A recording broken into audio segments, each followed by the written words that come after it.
day, young entrepreneurs. Welcome to an interesting ETULAY online session that will develop and enhance your skills, knowledge, and competencies to become a successful entrepreneur. I am Tutor Venzon from New Cabalan Senior High School, SDO, Olongapo City. I am Tutor Rommuel Tolentino from Coron School of Fisheries, SDO Palawan. We are here to guide you in learning your module in the subject Entrepreneurship. Have you ever dreamed of becoming the next multimillionaire? If you're thinking that winning the lottery is the way to become one, well, think again. It is not chance that gives you millions. Instead, being a millionaire is a result of your hard work and determination. Starting your own business is a good beginning towards fulfilling your dreams. Entrepreneurship is the way. You may often hear the word entrepreneur and entrepreneurship, but what do these terms mean? You may refer to an entrepreneur as the person managing the business and entrepreneurship as the business venture. Some may say there is no difference. So, what does this module provide you towards reaching your dreams? It outlines the concepts and basic principles and processes of developing a business plan. Second, it helps you understand the environment and market in your locality as a factor in developing a business concept. In third, it allows you to experience starting and operating your own business. Sige. Substantial knowledge of entrepreneurial principles and processes is important as this increases the chances of making your business successful. So, in this module, you will be guided with a set of learning paths that will help you understand the underlying principles of entrepreneurship. And for this quarter 2, week 1, we are going to discuss the 4 M's of production and business models. As a reference, we will be using self-learning modules from DepEd Region 10. So go and check it out. Download the materials at commons.deped.gov.ph.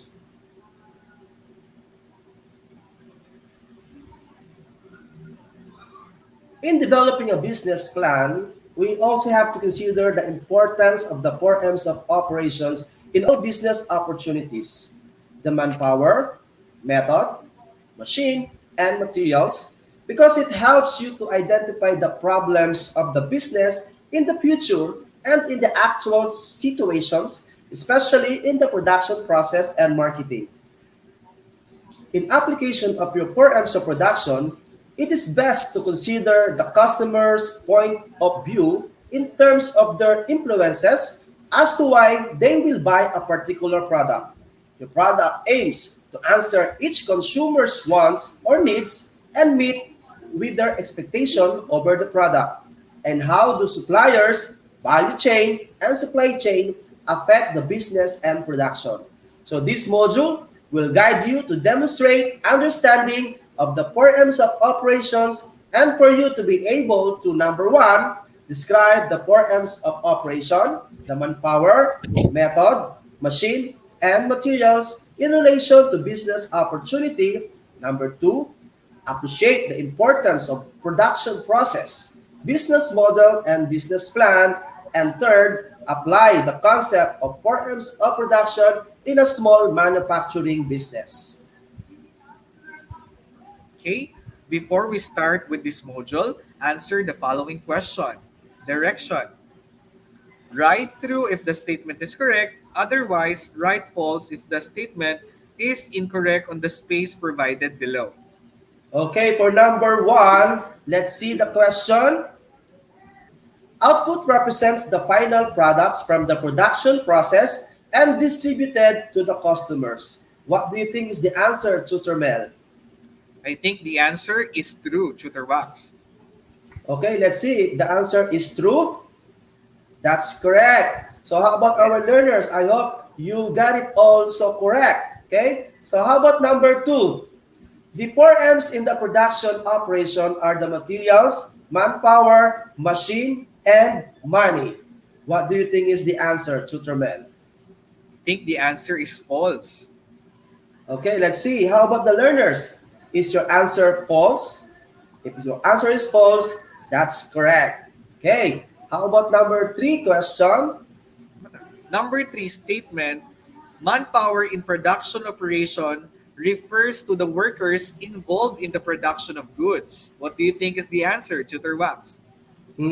I think that is true. Okay, let's see.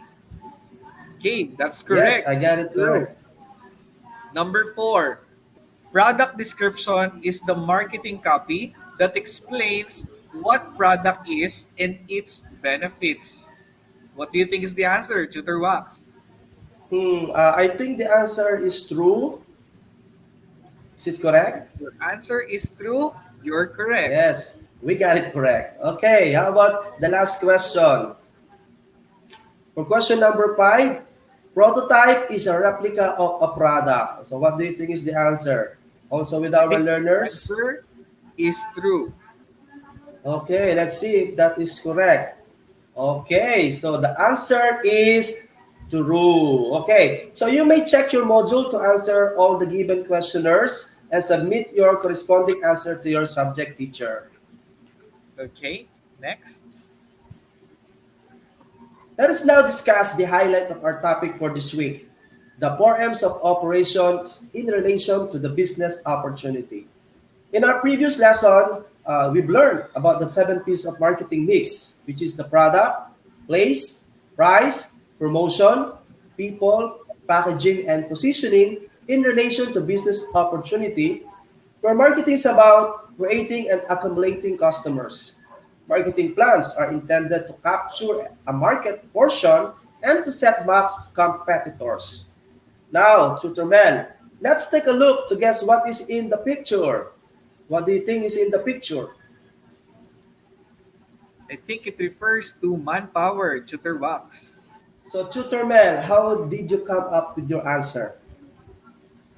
Tutor Wax because there are people who are working in the factory. Yes, that's correct. So, that is the requirement. We have people who will be working for our production. Okay, so Yes. how about the next picture? So, the answer is manpower. How about the next picture? The next features refers to machines. Okay, let's see if your answer is correct. All right, that is machines. So learners, machine is used for the production of our product. Okay, in manufacturing company or manufacturing firms, we usually machines to produce more products that we will be selling to our target customer. You're Okay. correct, Tutor Wax. Yes. How about the next picture? We have another pictures here. The Okay, so next that is the features given. refers to materials.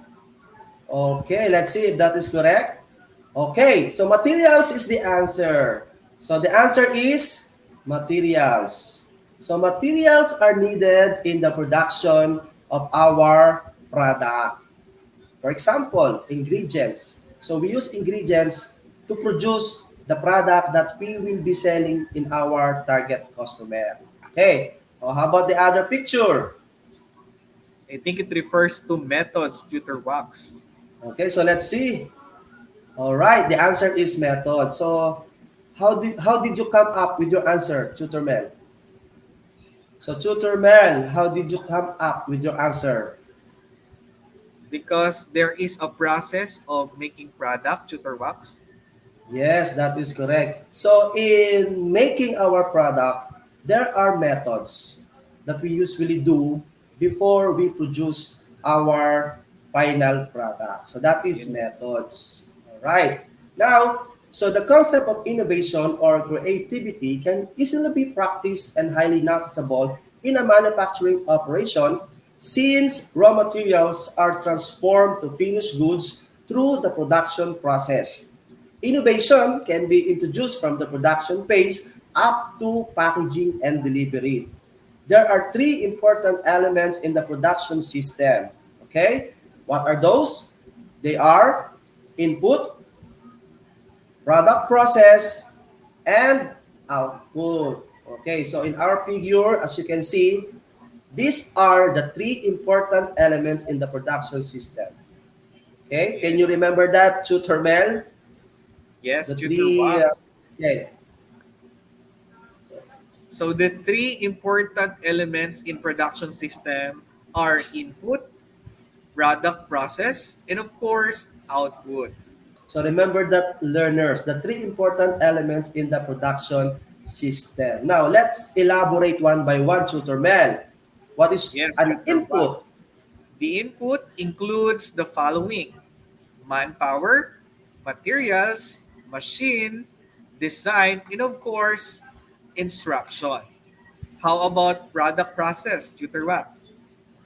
The product process, also referred to as the transformation or conversion process, is the stage of production where the materials are transformed into the final product with the aid of manpower and machine. And of course, the output, Tutor Mel. The output represents the final product from the production process and distributed to the customers. All right. So the most serious issues in the whole production system are the inputs and the transformation process. Their quality determines the quality of the output.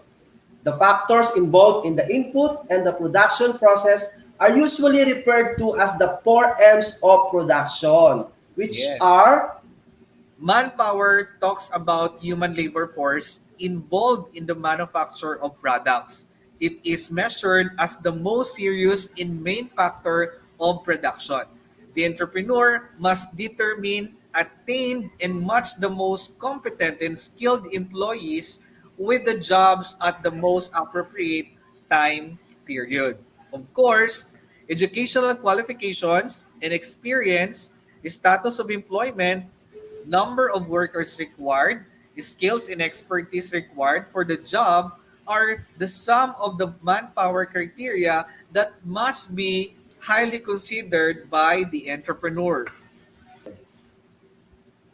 the next M is the material, which is simply refers to the raw materials necessary in the production of a product. Materials mainly form part of the finished product. Just in case the resources are below standard, the finished product will unsatisfactory as well. Machine is about manufacturing equipment used in the production of goods or delivery of services. In the process of selecting the types of equipment to purchase, the entrepreneur may consider types of products to be produced, production system to be adopted, the cost of the equipment, and of course, the capacity of the equipment, and availability of the spare parts in the local market, efficiency of the equipment, and the skills required in running the equipment. And the last M is the method or production method. It is the process or way of transforming raw materials to finished products. The resources undergo some stages before it is finalized and becomes set for delivery to the target buyers. The selection of the method of production is dependent on product to produce, mode of production, manufacturing equipment, and to use and required skills to do the work. So that is the method.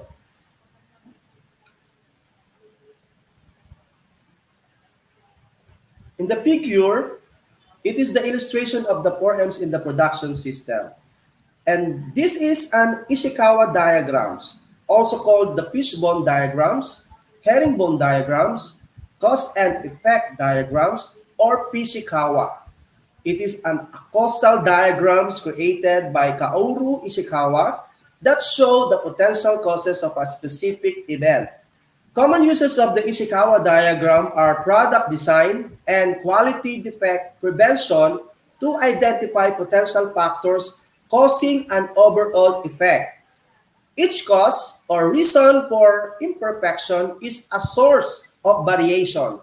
So causes are usually grouped into four major categories to identify and classify these sources of variation. So as you can see in our diagram on the left part, are the improve, the process, equipment, and the attribute, and the illustration of the four M's of operation, which is the machine, method, materials, and manpower. So the following are the key terms in the creation of your output that will be readily available in selling to your target customer. Okay, so Tutor Mel, the product is the physical output of the whole production process. And there are two types, the heterogeneous and the homogeneous. Now let Yes. us elaborate the two types. Okay, so what is heterogeneous product? Heterogeneous products has the similar characteristics, parts, and physical appearance. It can be easily identified from other products. Entrepreneurial ventures that produce heterogeneous products include makers of furnitures, bags, and home decors. Okay, so while the homogeneous products has a physical appearance, it has taste or chemical content that can hardly be distinguished from that of the other products. Businesses that produce homogeneous products includes the makers of the soft drinks and medicines. So that is homogeneous product. Okay? And then we have the product description. When you purchase a product, you will see in the label, there is a product description. And what is this product description, Tutor Mel? Product description promotes and explains what a product is and why it's worth buying. The purpose of a product description is to provide customers with details around the features and benefits of a product so they're obliged to buy. Okay, so again, as I said, when we purchase a product, there is no label in the packaging that describe about the product, what are the contents, and what are the benefits when you consume the product. So that is product Yes. description. Another term is the prototype, Tutor Mel. So what is a prototype? A prototype is a duplication of a product as it will be produced, which may contain such details as color, graphics, packaging, and directions. Okay. Usually, when we started our business, we try to make our prototype before we present the final product to the market. And this That's right. prototype is a duplication of our product. Okay, so remember that, learners. And then, another term that we will be, Wag na okay, yan. okay. Wag na yan. So again, no, no. Okay, then learners, another key terms that we will be using is the value chain. So what is a value chain? It is a method or activities by which a company adds value to an item with production, marketing, and the provision of after-sales service. The main goal and benefit of a value chain, and therefore value chain analysis, is to make or support a competitive benefit. So that is value chain. And another term is Supply chain.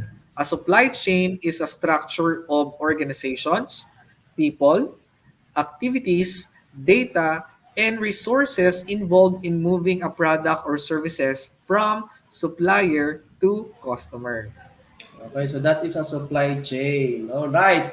Now we completed our topic for this week, and that is the four M's of operation in relation to business opportunity. Now, let us see if you still remember all the terms, all the topics that we discussed Yes. earlier. So, Tutor Mel, let's have an hour assessment. Yes, tutor box. Direction, encircle the letter of your choice. Okay, let's start with number one question. Which of the following refers to the human workforce involved in the manufacture of products? Chitterbox What? A. Materials. B. Method. C. Machine. D. Manpower. What do you think is the answer? I think the answer is the key word is human workforce. Is it manpower? Letter D? Let's see if you're correct. The answer is letter Letter D. D. So if our learners, you choose manpower, that refers to the human workforce, that is manpower. Yes. How about number Next two question. question? Okay, for question number 2, the four M's of production are as follows except one. Which one is it? Letter A, management. Letter B, method. Letter C, machine. Or letter D, manpower. What do you think is the answer, Tutor I think Man? the answer is A, management, Tutor Wax. Yes, because the three M's here belongs to the four M's of operation, and management is different. No, it's not included in the four M's of operation. That's So right. the answer is letter A. A. Okay, so if your answer is A, that is correct. How about number 3, Tutor Man? Number three, which of the following number three, which of the following refers to the marketing copy that explains what a product is and why it is worth purchasing? A, prototype. B, product description. C, business model. D, supplier. What do you think is the answer? Future Box. Oh, okay, I think the answer is letter B because it explains what a product is. So that is my keyword. The answer is product description, letter B. Okay, let's see. Correct. That's correct. No, If correct the tayo answer dyan. of our Okay. learners is letter B, they are also correct. Let's Okay. How continue. about question number 4? It represents the final products from the production process and distributed to the customers. What do you think is the answer? Letter A, input. B, supplier. C, output. D, materials. What is I the answer, think Tutor Mel?